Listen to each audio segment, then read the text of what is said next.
Today in Puerto Rican history, Lolita Lebron. On November 19, 1919, Puerto Rico didn't just gain a daughter, it gained a force. Lolita Lebron was born into an island that was occupied and controlled, even today. But Lolita refused to live quietly under anyone else's flag but her own. She learned about colonialism not through textbooks, but through the empty pockets, the shuttered futures, and the homeland that was treated like property, even today. And this is why in 1954, Lolita Lebron walked into the U.S. Capitol with the discipline of a soldier and the poise of a queen.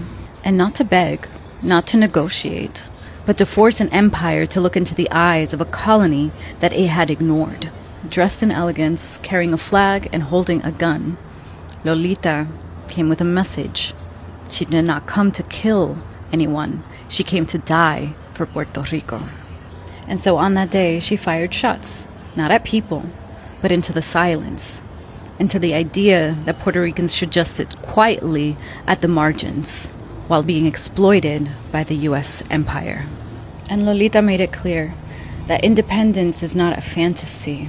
It is a right that you fight for, a right that was stolen, a right that she was willing to die reclaiming.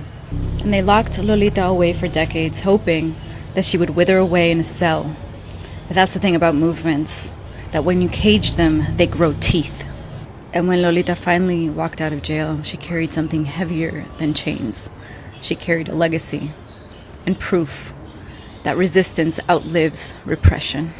And so today we honor Lolita Lebron as she was, defiant, disruptive, and unapologetically anti-colonial.